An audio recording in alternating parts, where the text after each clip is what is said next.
Is a horror movie or a horror video game demonic if its plotline deals with the demonic or has demonic references? Welcome, thank you so much for joining me. I'm the Catholic Horror Gal, and in this video, it's a bit of a departure from what I usually do. This time, I'm not reviewing a movie or a video game for its use of religious elements, because I want to have a discussion about one topic that I've encountered a lot, especially in religious circles, particularly Christian circles, and that is the claim that a movie or video game is itself evil and demonic and even opens up the viewer or player to demonic possession if the plot line deals with demonic stuff.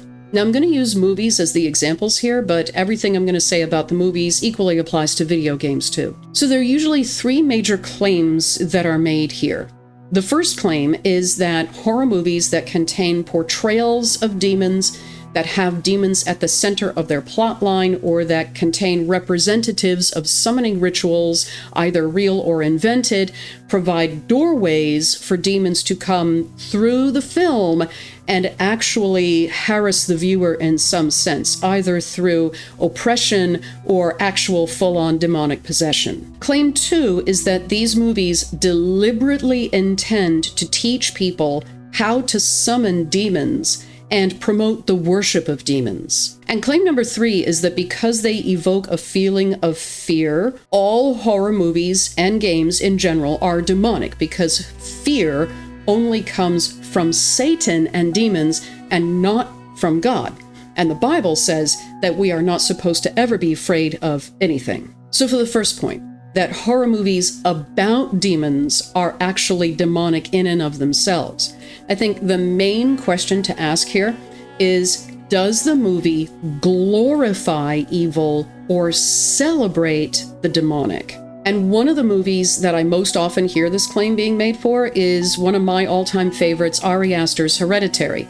I also reviewed that film, and I'll put a link to that review in the description for this video. So spoiler warning here, I am going to talk about the movie's plot, including the ending, so if you haven't seen Hereditary yet and would like to see it at some point, and if you don't want any spoilers, then skip ahead to the time shown on the screen right now. So Hereditary tells the story of the Graham family, who are being hounded by a cult bringing the demon Paimon into the world by creating the conditions that will allow Paimon to possess the Graham's oldest child, Peter. Annie Graham's mother, Ellen Lee, whose funeral opens the film, had been the queen of this cult, unbeknownst to her daughter, son-in-law, and grandchildren. And Ellen had been trying to get Paimon to manifest in her own children even years prior, and then started on her grandchildren. She finally succeeded in having Paimon possess her granddaughter Charlie, but as Paimon is a male demon, he wants a male body. So Charlie was always inadequate for Paimon's purposes, and after Ellen dies, her followers enact a plan to arrange for Charlie to be out of the picture, thereby setting Paimon free to possess Peter. The cult's new queen, Ellen's best friend, Joan, deceives Annie into reciting a ritual to summon Paimon, telling her that the ritual is actually intended to help Annie communicate with her deceased daughter, Charlie. The film ends with the wholesale destruction of the entire Graham family and the triumphant crowning of Peter as Paimon. So the evil demon wins in the end. So on a surface viewing, this can certainly appear to support Paimon's quest to manifest in the world and present the message that this is a good thing. Does the fact that the movie is not only about a demon, but also shows that demon winning in the end, does that mean that this movie is saying that all of this is a good thing? I would argue no, it doesn't at all. The overall tone of the film is one of deep and inevitable tragedy. The movie makes it clear that it is not a good thing that this family is systematically and ruthlessly destroyed. It is not a good thing that their mother, their grandmother, deceived, manipulated, and used them for her own selfish agenda. It is not a good thing that the Grahams have no control over what they inherited from Ellen Lee. This family is taken apart, and the movie treats that as the horrible thing that it is. So when Payman wins in the end, the movie does not want us to cheer for that. It wants us to say, oh crap, that was not supposed to happen. Somehow somebody was supposed to stop this. We are supposed to be stunned by the triumph of evil as the credits are rolling, even though the choice of the end credits music is questionable, but that's another issue. We are not supposed to celebrate Payman's coronation. Just because something happens in a movie does not mean that that movie is endorsing it. And this can be said of a lot of other stories told through film as well. Just because a movie has something in it does not mean that the movie is encouraging or endorsing that thing. Just because demons are in the movie does not mean the movie is saying that demons are cool.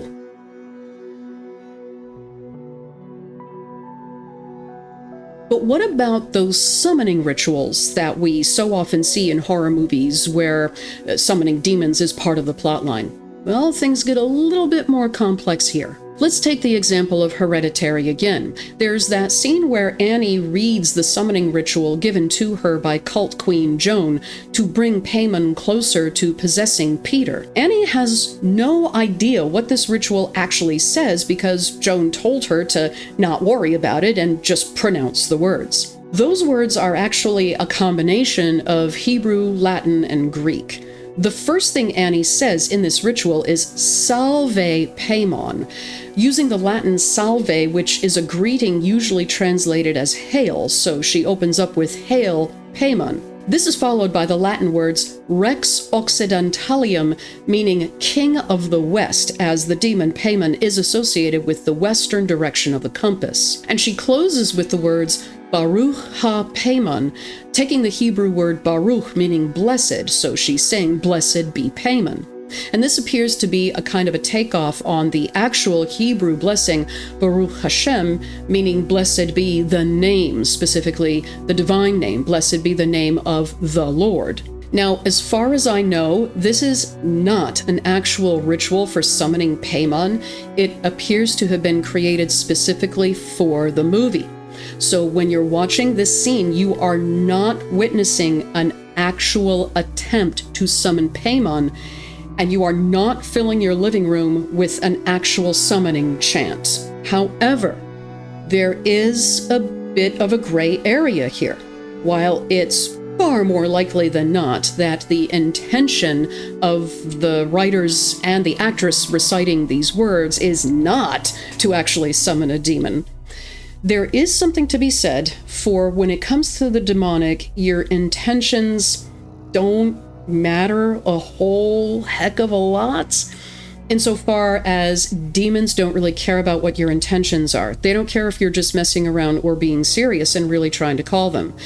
If they are looking for an open door, they will take whatever opportunity presents itself to be an open door to them. So while I am not convinced that simply playing and watching this summoning scene from Hereditary automatically, definitely provides an open door to the demonic, if it bothers you, don't watch it. I am not here to try to convince anyone to watch anything that is going to send them into a 24/7 panic. As a matter of fact, I would argue that it's the viewer's mindset that might be the thing that ends up attracting a demon more than what is in the movie on the screen itself. If a person gets into the headspace of, this is going to open me up to the demonic, then that in and of itself is probably going to be the thing that opens the door for that person to the demonic. Because more than anything else, it's our own inner spiritual condition that creates the opportunity for demonic influences to come in.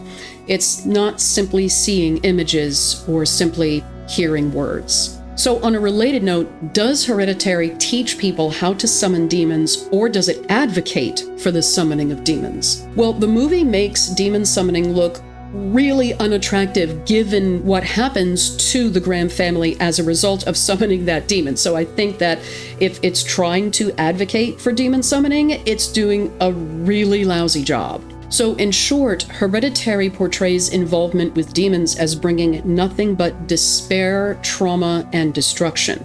So the movie itself does not encourage, endorse, or celebrate evil. In fact, it shows evil as evil. It does not present evil as good. Therefore, it's my opinion that Hereditary cannot be called a demonic movie, as in a movie that is evil. Another movie that is often accused of being demonic is the original The Exorcist, which I've also reviewed in the past. But again, there, it's clear that there's a battle being waged between good and evil, and each of these sides is very clearly defined. As with Hereditary and The Exorcist, evil is not being presented as good. And in The Exorcist, the good guys, the heroes, are Catholic priests who literally sacrifice their own lives in combat against the power of darkness in order to save the innocent child who is possessed. So, as much horrific imagery was in this movie as with Hereditary, God ends up winning in the end. But maybe my favorite example of horror movies most emphatically not being demonic are the first two Conjuring films. Both of these movies are entirely about the strength of the family. In each of these first two films in the Conjuring series, the love and closeness of the Warrens is placed in parallel with the dynamics of the family they're trying to help.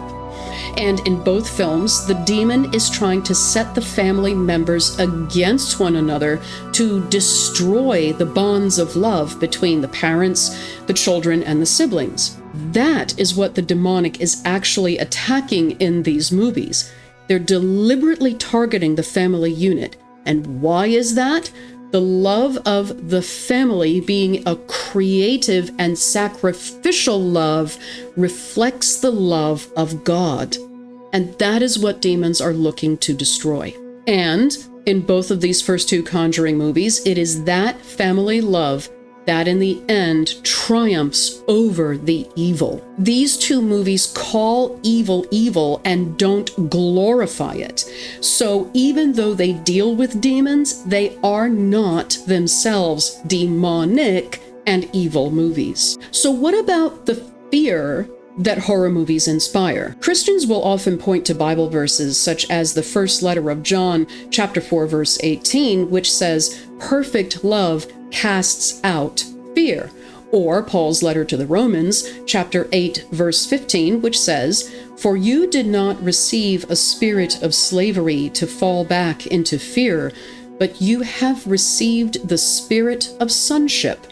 And of course, Christ's own words, "Be not afraid," which he tells his apostles numerous times throughout the Gospels. Well, in this case, I would ask, what kind of fear are we talking about when it comes to the fear that we feel when watching a horror movie? The Gospel of Matthew, chapter 2, verse 22 says that Saint Joseph was afraid to return to Judea when he found out that Herod the Great's son had succeeded his father to the throne. And Joseph didn't want to risk the son continuing Herod the Great's program to find and kill the child Jesus. So Joseph's fear in this case was good.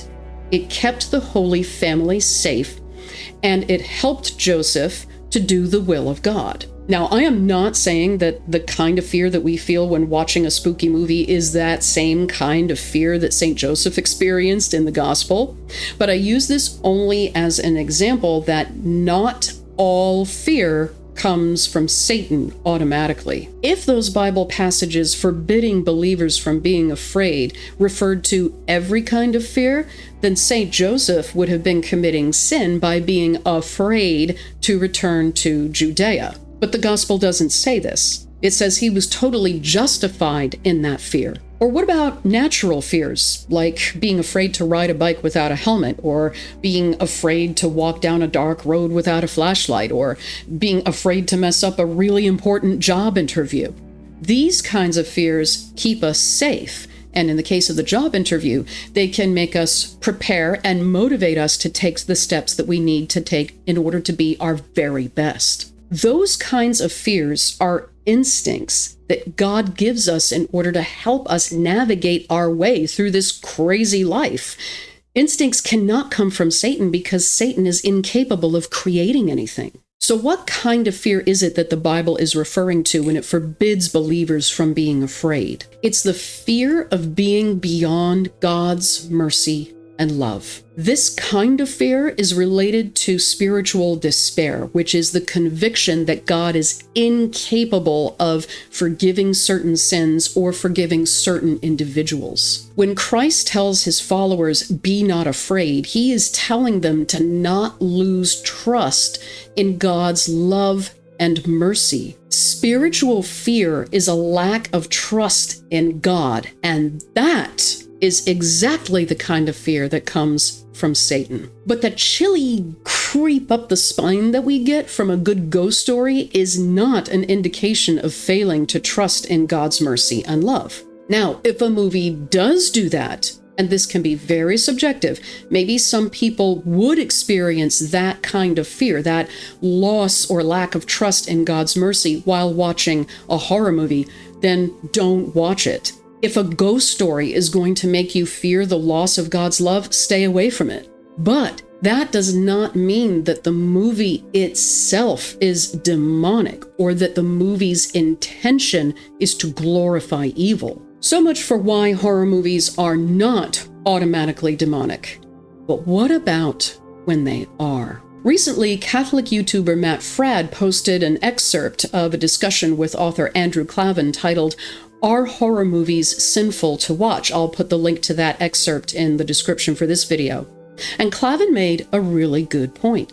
He said that horror movies are evil or sinful to watch when they reflect the, quote, attitude that you're here to cause eroticized excitement by the suffering of others.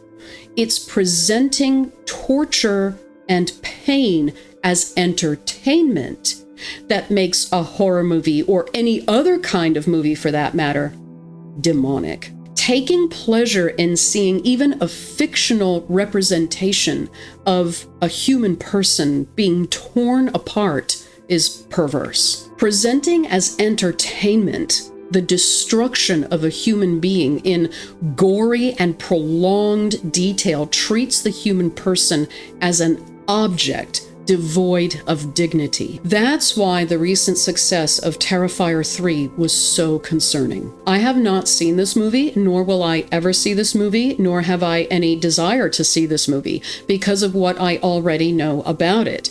That the sole purpose of this film existence is torture porn. The sole purpose of Terrifier 3 and of other movies like it is to present human suffering for enjoyment.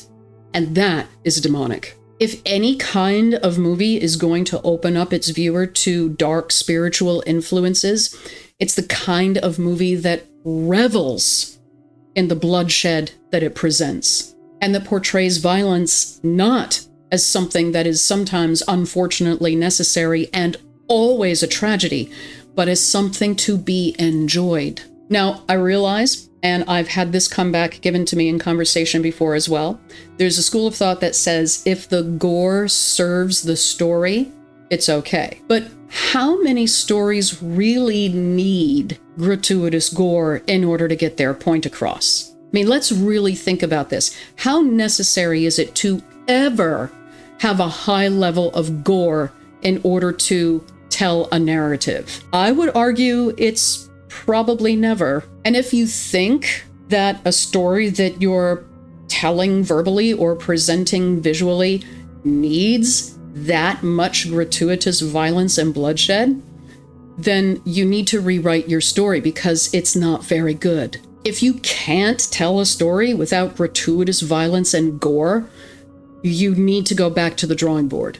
So demons are not going to pop out of your laptop or TV or phone screen because you're watching The Omen, but they sure can hang around while scenes from Martyrs are playing in your head, because you cannot unsee visual portrayals of human beings being gratuitously taken apart. Now, there are horror films with some elements of gore or some gory scenes. Hereditary is one example, and there's a scene right towards the end of that I would argue is completely unnecessary, actually.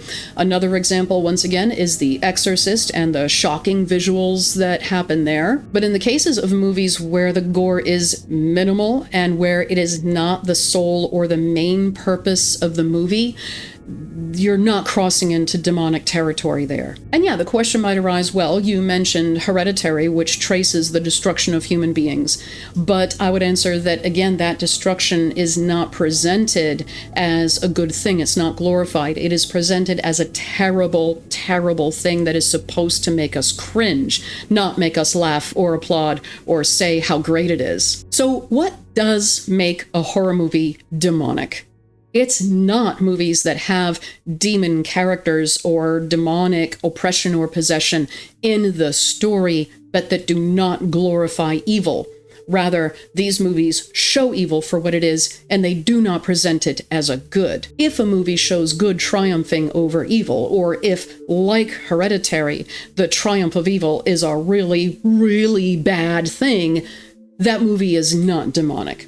But when a movie presents evil as good, or glories in the destruction of human beings for entertainment's sake, that's a problem. But again, all of these thoughts are just my own personal opinions that I've formed through a lot of thinking about this topic over the last couple of years, especially, and more recently, this issue of is it okay to watch horror movies if you're a person of faith has been coming up a lot more in social media as well. But there are a lot of different takes on this, so please do let me know your thoughts in the comments. Do you agree with what I've said here, or do you have a different perspective? And also please let me know in the comments if you like this format, if you like this addressing a single topic, more conversational, more podcasty kind of a style, let me know, and I may do more of these in the future. As always, thank you so much for giving my videos some time out of your day. I hope you enjoyed it, and I hope to see you for the next one. Until then, take good care. Bye now.